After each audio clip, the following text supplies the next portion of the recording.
Today we're going to be talking about emotional addiction, right? So we have heard about drug addiction, alcohol addiction. Sometimes we're even addicted to relationships. But here we're going to be talking about emotional addiction. So in order to be able to understand what is emotional addiction, we need to first understand what are emotions, what is addiction, and then what is emotional addiction and how we can overcome it. So what are emotions? Emotions are actually powerful. They come straight away, but where do they come from? They actually come from our thoughts. So our thoughts create and they form the emotions.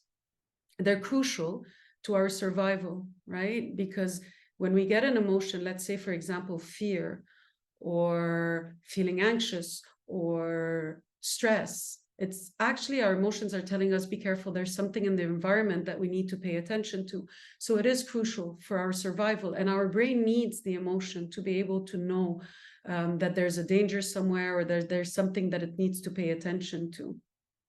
Now, our emotions is what connects us to the world around us and to the people around us. This is how we have empathy. This is how we feel compassion. This is how we connect.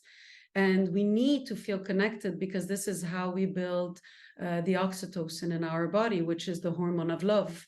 So we need to have these emotions to feel the sense of belonging and to feed, if you want, the dose, what we call the DOSE of the brain. Not having your dose, but the DOSE, which is actually dopamine, serotonin, oxytocin, and epinephrine. And our brain constantly is seeking for that. Emotions will liberate certain chemicals, and we'll see how in the body, which will promote us to have then or to be addicted to a certain emotion. Now, emotions don't have logic to them. They bypass the logic, and when we are overtaken by our emotions, we tend to react. We tend to be impulsive. We tend to not really take the time and be on the response side. I talk a lot about reacting and responding. So emotions by nature don't allow us to respond, to take the step back, to use our cognitive processes, to evaluate, to, think or think of ways that we can deal with the situation. It's very impulsive. It comes straight away. And this is why they're powerful. But one thing we need to remember is that emotions are powerful, but they're temporary. When the situation goes, the emotion will go with it. The feeling will go with it. So let's say, for example, I'm in a jungle and there's a lion running after me, right? So when the lion is running after me, I feel stress. The emotion is powerful, but it's temporary. Once the lion goes away, I self-regulate. And this is what animals do. Us humans, now we have a harder time to self-regulate ourselves. And when we have emotional addiction, we have a hard time self-regulating. So the emotions remove our capacity to have rational thinking, right? And with that, we don't deal positively with consequences. It overtakes us. Now, the important thing is to be aware and to be present, but in the same time to take a step backwards. If you want to understand how is addiction, if we want to summarize it, it's a compulsion, there's a craving, and then after we do what we need, or we take our dose or our hit, and then after we go into withdrawal, which actually creates that vicious cycle, that then after we're going back and we need it again. Because what is the craving offering us, or what is this addiction offering us? Most of the time we talk about substance, right? Food is a type of addiction. Drugs, alcohol, doing a certain behavior can be an addiction. It's funny, sometimes I have people who tell me, yeah, I go to the gym like for 3 hours every single day and I feel great. But for me, that's kind of like a sign of you're being addicted to what the gym is giving you. So the main thing when we want to target addiction is what we look at is the withdrawal. If there is a withdrawal, let's say you don't take the substance or you don't do the behavior, do you feel that there's a lack somewhere? we do get addicted to negative emotions. Sometimes you'll hear people who will tell you she's happy in her depression, or she's happy where she is or he is.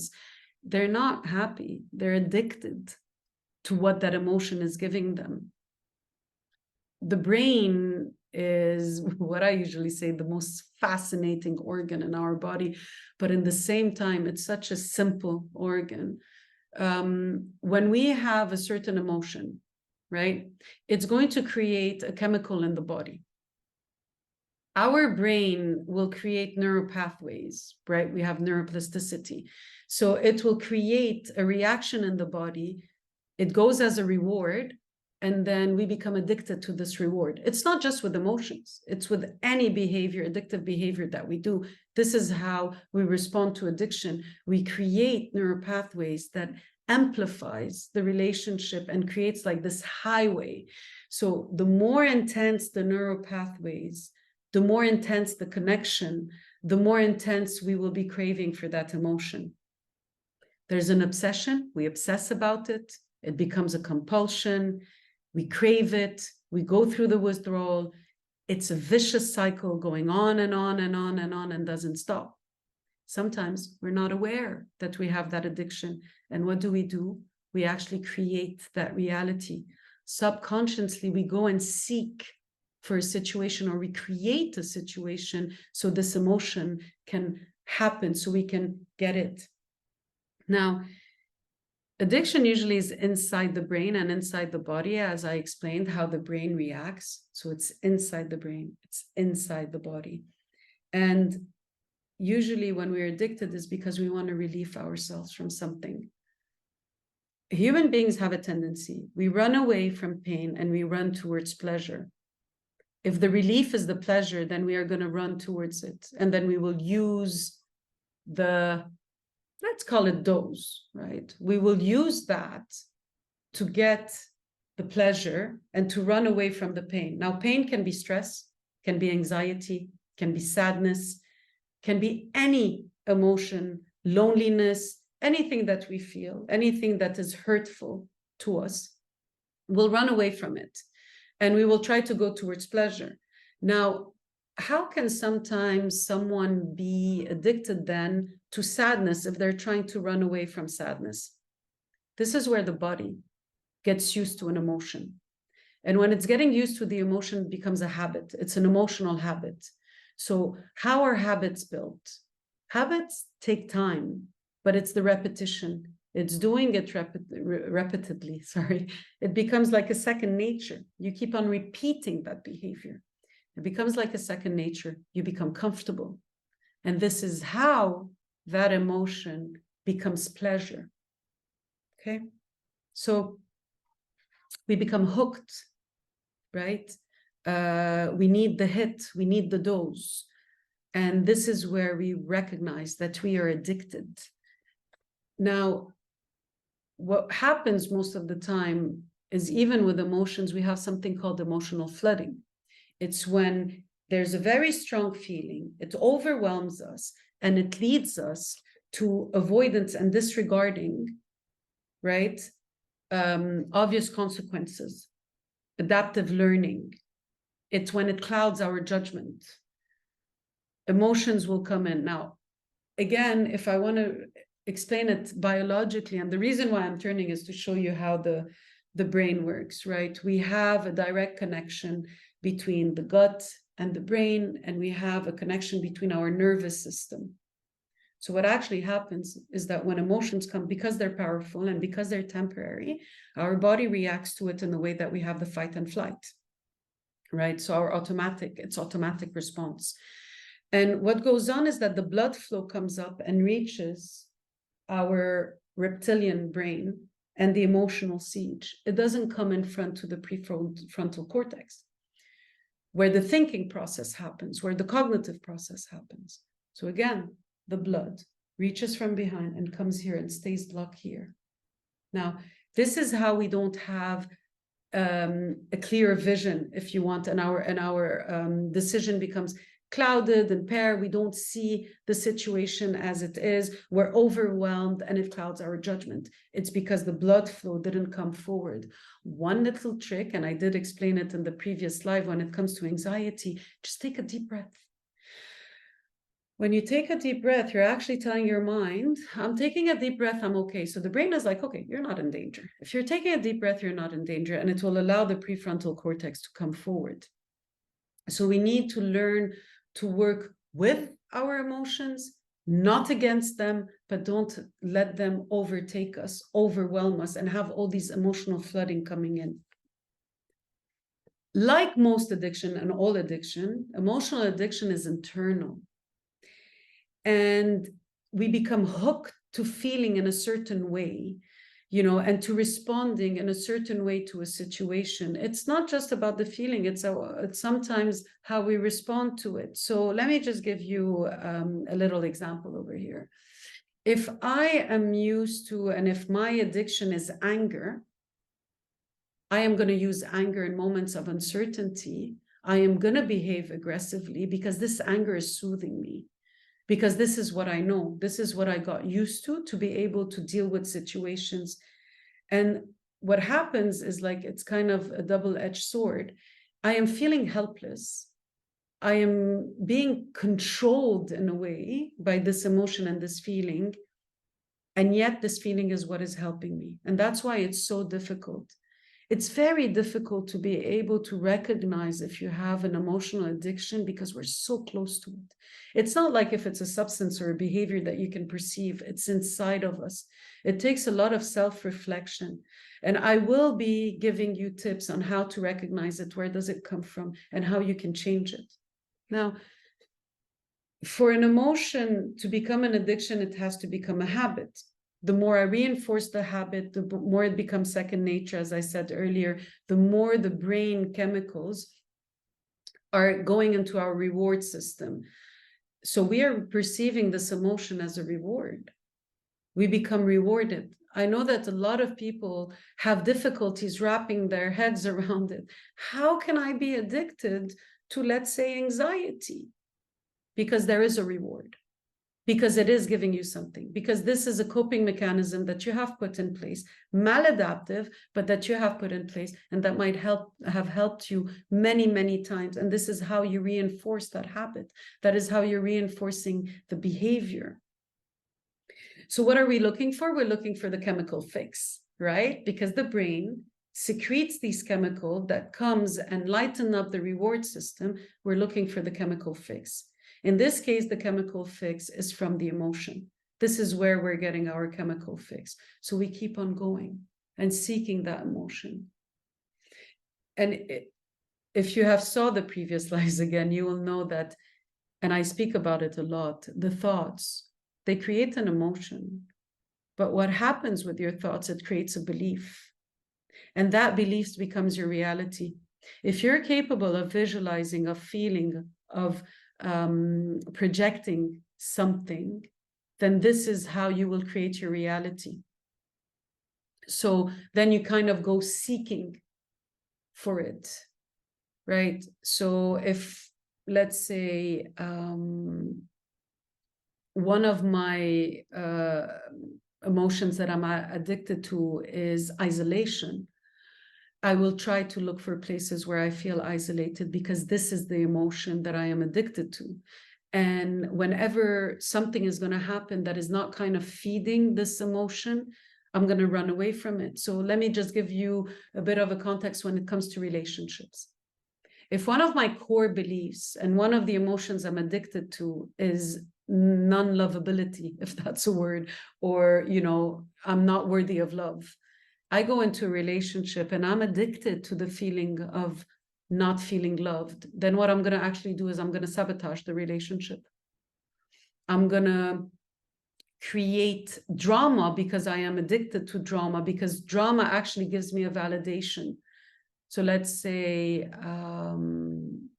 seeking attention, or I need attention, I need validation. I will create the drama, because by creating the drama, by creating all these emotions, I am actually validating the attention. So I become addicted to drama because this is how I validate, or this is how I get the emotion, right? So I'm addicted to a certain emotion because it's giving me something. Again, we're running away from pain. We run towards pleasure. And usually we ask ourselves, what am I gaining by doing this? What am I gaining by feeling anxious? What is it giving me? When you're able to answer that, then you will understand the reason why you're keeping this emotion, why you're creating this addiction, because it's giving you something, maybe an escapism. It doesn't always have to be that it's soothing. It might help you avoid things. It might help you escape a reality. Like any addiction. This is why it's an addiction, because it's giving us an intense pleasure. So when we develop a habit, it becomes unconscious and we train ourselves towards that habit. And we are going to have a variety of triggers. Now, another thing which is interesting is finding out what are our triggers. What is triggering us? Okay, because the trigger is actually creating an emotional reaction. So when we're able to know what the trigger is, we're able to control better the emotional reaction. And in one of my lives, I will be talking about triggers. What are triggers? And what is our responsibility towards the triggers? And where does the responsibilities of others stop? So first of all, recognizing the trigger, right? Sometimes we might feel that, you know what, we're too happy. We need to be sad. Why? Because sometimes we have a belief that if we're too happy, something bad is going to happen, or we don't deserve happiness. So we get addicted to sadness, and then we want to create the sadness. Now, so we go for the chemical fix, right? And we need to feel the emotions as we feel them on a cellular level. We need to feel them in all of our body. As we feel them on a cellular level, the whole body is changing. Again, we're reinforcing the neural pathways. And so these neurons, they're wiring and they're firing up, and it's reinforcing and reinforcing and reinforcing. And sometimes I would tell my clients, just imagine that you're building a highway. So every time you're doing that habit, the highway is going bigger and bigger and bigger and bigger and bigger. Now, if we want to reduce this, we need to bring in another habit to reduce the neural pathways, the connections. We need to stop letting these neurons firing up and wiring up, and we have to create new. Luckily, what works with us is neuroplasticity. Sometimes it can work against us, but it works with us. But we need to be patient. The brain doesn't like spending energy. The brain doesn't care if you're happy, if you're sad, if you're succeeding, whatever. It doesn't care about that. The only thing the brain cares about is your survival and getting its dose. That's what it cares about. Okay. When you give it the survival and it knows that it's alive, anything else you're going to ask it to do that's not required for survival, it rather goes back on its habits. And this is why it's so hard to break or to change your habits, because the brain doesn't want to spend energy. You're asking it to spend energy for no reason. So your body becomes dependent on these neurochemical response. This is where the addiction is built. Because my body is craving it, my mind is craving it, I'm going to crave it, and I'm going to create the addiction. So why is it hard to be able to, I'm losing my words here, but to be able to recognize, as I said earlier, is because we're too deep in it. We're soaked in it, we're breathing it, we're living it. So it's very hard to be able to recognize that, okay, wait a minute, I am addicted to an emotion. I am addicted to this emotion, and this is what I'm gaining. So how can I change it? Once you become aware, this is already the first step, right? They always tell you awareness is key. Yes, it is. It's awareness and then action. So when you become addicted, when you become hooked to this familiar response or this familiar feeling, you will keep on wanting it. And then you live at the mercy of it. Most of the time, people who have emotional addiction, they feel helpless. And they have, and there's this way of thinking is, I did what I felt was right. So feelings become the first primary drive. It takes over everything else. The values, all your values, your core values and your values are actually based on feelings. There's no space for thinking. There's no space for analyzing. There's no space for evaluating. There's none of that.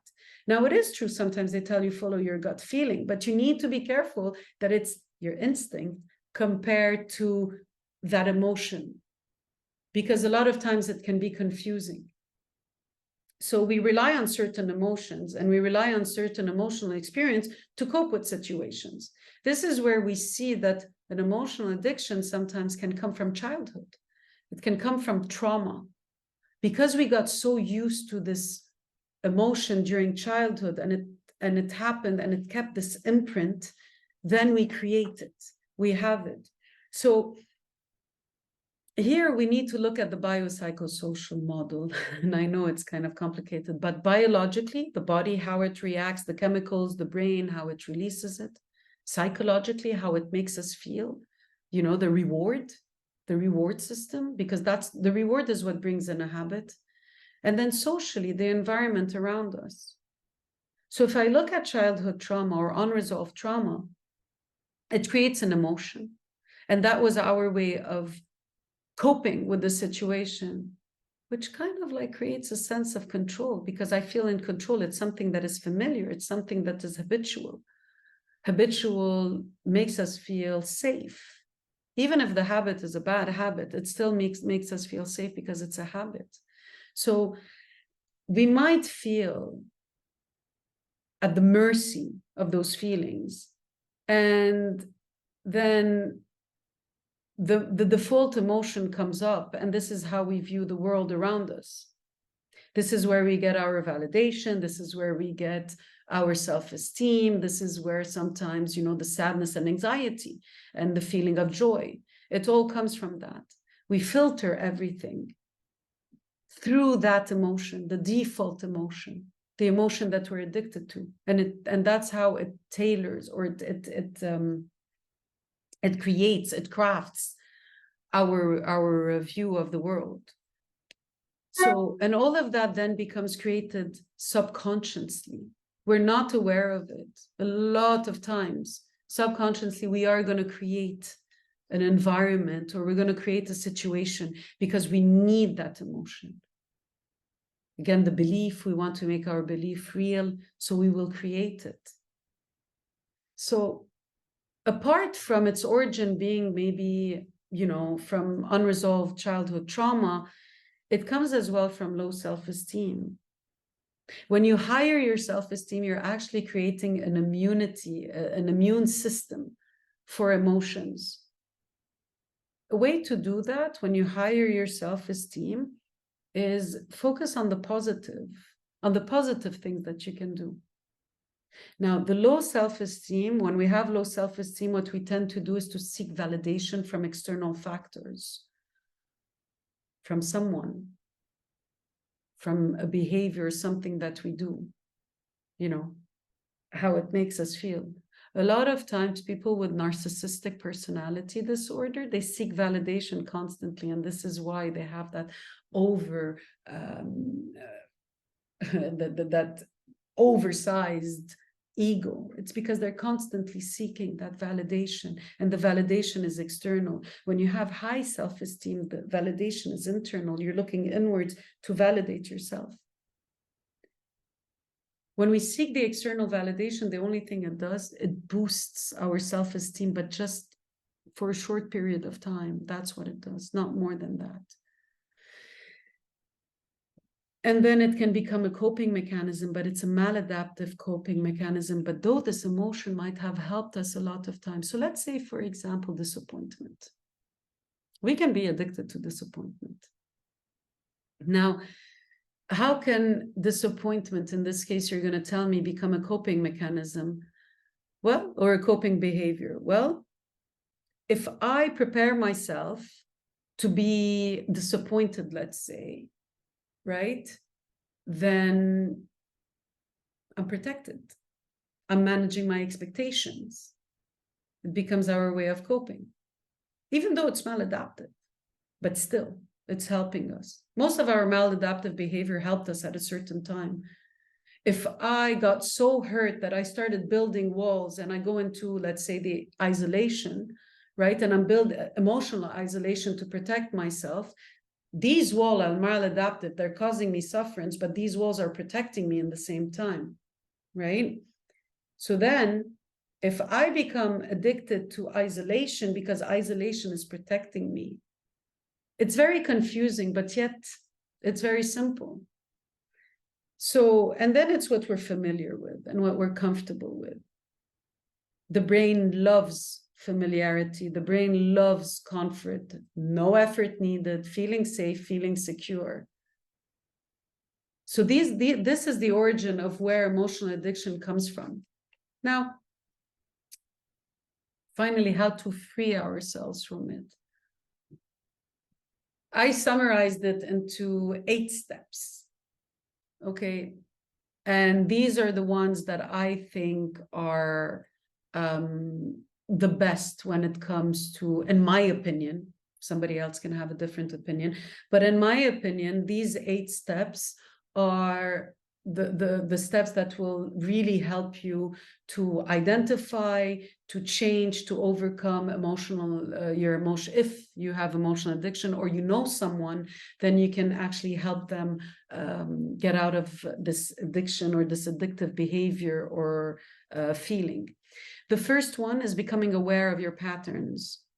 How do you become aware of your dose emotion? Well, first of all, you observe. And how do you observe? You observe yourself. You observe your behavior. You observe yourself during the day. You observe yourself when you're with people. So it's kind of like taking that step back. And if you can just imagine that you're actually looking at your life and you're observing your life, like if you're sitting at the movies and you're observing you living that life. And so like that, you respond and you don't react. And you're able to see, oh, wait a minute. I like being angry a lot. And then maybe asking, is it possible that anger is one of those emotions that I'm addicted to because my body's craving it as well, right? So I just want to go a bit backwards. My body will start craving that emotion and I will need to do it because it's craving it, it's wanting it. Another step is to actually say, okay,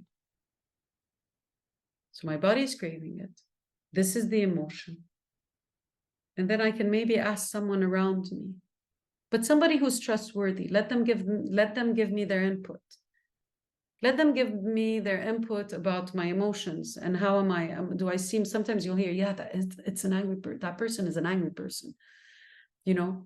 So what is nice about having people around us is that they are actually kind of like a mirror. They're a mirror of our behavior. They reflect who we are in a way. So try to find somebody who's trustworthy and try to ask them to give you input. If they perceive that you have any emotion that you really keep on repeating or you try to always create. Meditation is another way that will help you to observe. And when you're meditating, try to be self-aware or even self-awareness, just sitting with yourself, you know, try to see the intrusive thoughts. Try to see what is the emotion that keeps on trying to come or the thought that keeps on trying to come. If you remember in the beginning, I told you that thoughts create emotions. They're the one that form emotions. So try to recognize, sit between you and yourself. The second step is rewiring your reward system. And how do we do that? How can we rewire our reward system? Now, knowing that the brain is a fatty organ, and that brain loves, and that's why I will just use this example. You know, when you want to train a dog or any pet, you reward it with food. There's a reason for that, because the brain is fatty. It loves that. It's triggering all the reward system. So the first thing we want to do to rewire our reward system in a healthy way, we need to eat properly. We have a very strong connection between the gut and the brain. If your gut is not happy, the brain can't be happy. If the brain is not happy, the gut as well is not going to be happy. But the connection is more the gut towards the brain. So we need to eat healthy food. We need to try to minimize as much as we can processed food. Try to go for everything that is organic or at least healthy. Try to go for good fats, for ancestral fats. Try to go for kefir or even like fermented food. This is important for the microbiome of your stomach to be balanced. And this will actually help you to rewire your reward system. Affirmations. So affirmations, why are they important? Because actually, they allow us to kind of remind ourselves. Now, everything that I'm giving you and all these steps that I'm telling you to do, please remember, when you are in a very stressful situation or you're going through stress, try to avoid to make too much changes because you're actually going to be overloading the brain. The brain right now is just focusing that it needs to survive the stress. So when you want to bring in this habit, try to be in a calm place. Try to be in a serene environment. Try to you as well mentally be calm. So the ideal times to practice this is in the morning or at night. Okay. So your affirmations, going back to the affirmations, replace the affirmations with the emotions that you want. Let's say I'm an angry person. I want to be calm. I want to be grounded. So then I'm going to use affirmations. So the body is craving that emotion, but we're going to start getting it used to the other emotion. And this is where we want to create those neurons. We want there to wire and fire, right? So we're going to make it this emotion because this is the healthy emotion. Let's say calmness. So that's what I want. And then how do I bring in the emotion, the affirmations is that I actually say, I am calm, I am serene. And you can choose any affirmations that you want and you can keep on saying them as a mantra. Now, when you're feeling that that emotion is coming up, start saying the affirmations. Whatever you can feel and whatever you can imagine can become a reality. As long as the brain doesn't know the difference between imagination and reality. It's not able to differentiate. This is why memory is not very reliable, because sometimes we believe that it really happened, but it was in our imagination. Our reality is different than other people's reality, but yet we believe it is reality. So let's use this to our advantage. Let's create, because we are capable of imagining it and feeling it and thinking it. So we have the power to make it our reality. So let's feel the emotion that we want. Let's implement it. And we implement it through the affirmations.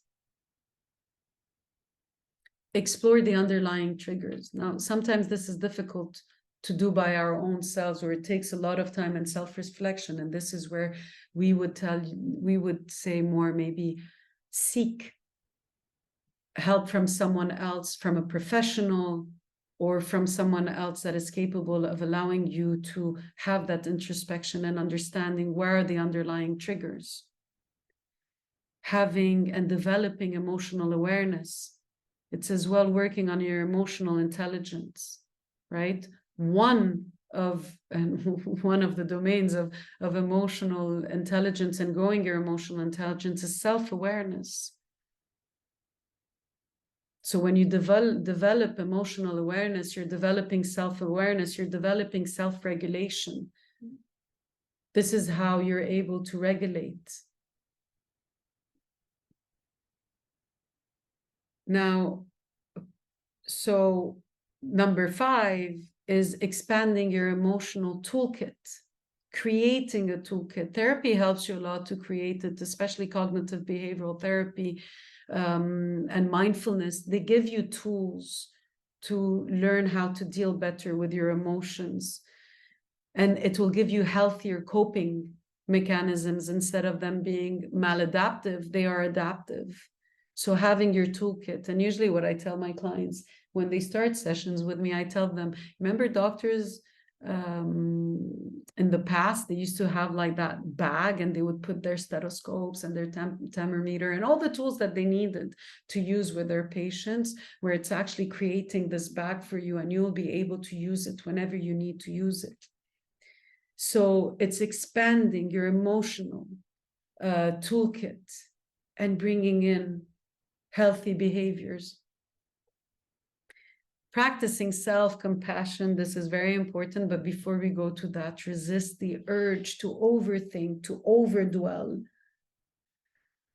We have a tendency to live a lot in the past, right? Or to live in the future. So what do they have in common? Living too much in the past or living too much in the future is that overthinking, overanalyzing, putting the situation, what if I said this, then this would have happened. And if I said that, or this is what happens. And sometimes this can be addictive to go into that over spiraling, over analyzing, because it kind of gives us that, that sense of soothing, but it's creating that emotion again, right? And we think that if we over analyze, if we overthink, then it's going to give us a sense of control, but it only makes us feel less in control. It makes us feel helpless. Stop. If you find yourself, as we call it, spiraling, stop. Go and do a positive activity. Go and do something that will give you a positive feeling, a healthy behavior, something that you enjoy. Go for a walk. Sometimes when you over spiral and you distract yourself, you just go for a walk under the sun. Makes you feel good. Go to the beach, ground yourself at the beach, do a positive activity to stop and overthinking. Practicing self-compassion is maybe the most important and crucial thing.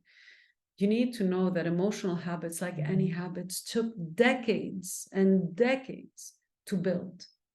So this emotional addiction didn't happen suddenly from one day to the other.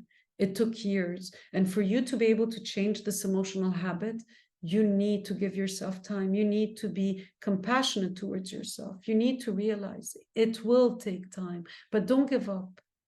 You want to recreate these neural pathways, right? It takes time to build.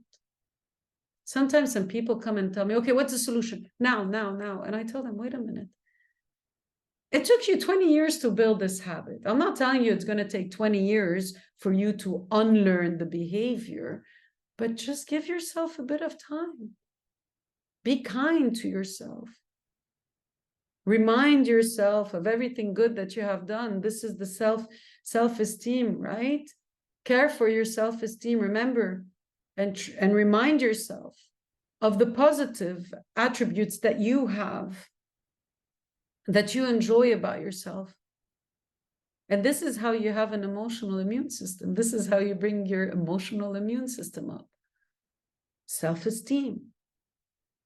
Hiring your self-esteem, this is where you have self-compassion. Love who you are. Allow the true you to come out. Let your true self shine. This is self-compassion. This is self-love. Be kind to yourself. And realize that it takes baby steps. But start. There's something that I watch on Instagram that it really resonated. So this person is saying, you go to the gym the first day, you don't see any change. You go the second day, you don't see any change, right? And then you go the third day and you're not seeing a change. You go into the mirror and you're not seeing a change. But after a certain time, then you look at your body and like, wow. Because you actually step by step, baby step, and you kept at it. So don't give up. You always can change your behavior. The only thing is to start being aware. That's the first step. That's the most important step. Be aware.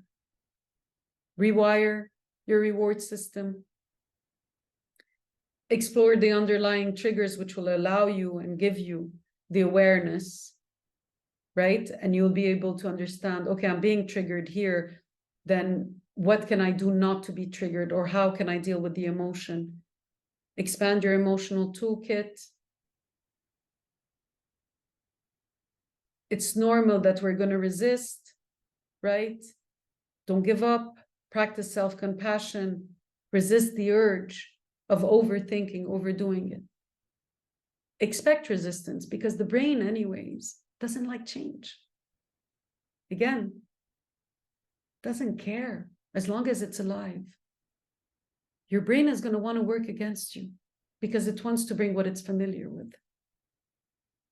But don't give up, because as you build that behavior and that habit and that emotion and that, we're going to call it the habit, the addiction, right? The emotional habit, you can change it and build another emotional habit in. Finding the inner peace inside of you and being self-content.